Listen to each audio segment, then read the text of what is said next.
Santiago 4:12, iisa ang tagapagbigay ng kautusan at hukom sa makatuwid, bagay ang makapagliligtas at makapagwawasak. Datapua, sino ka na humahatol sa iyong kapwa?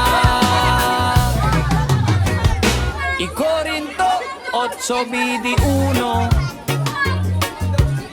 sapagkat iniisip namin ng mga bagay na kapuri-puri, hindi lamang sa paningin ng Panginoon,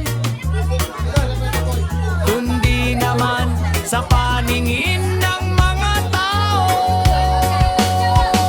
Santiago 4:12, iisa ang tagapagbigay ng kautusan at hukom sa makatuwid, bagay ang makapagliligtas at makapagwawasak. Datapuan, sino ka na humahatol sa iyong kapwa? Ay Pedro 2:19,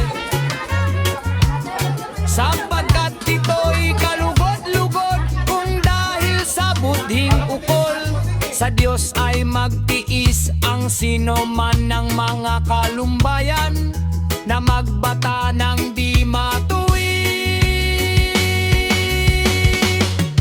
Santiago 4:12, iisa ang tagapagbigay ng kautusan at hukom sa makatuwid, bagay ang makapagliligtas at makapagwawasak. Datapuan, sino ka na humatol sa iyong kapwa?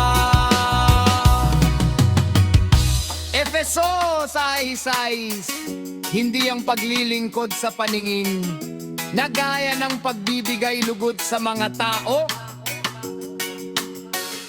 kundi bagkus gaya ng mga alipin ni Kristo na ginagawa mula sa puso ang kalooban ng Diyos.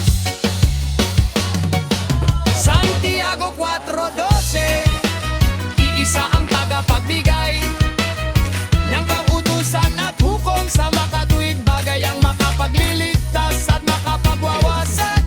Datapuan, sino ka na humatol sa iyong kapwa?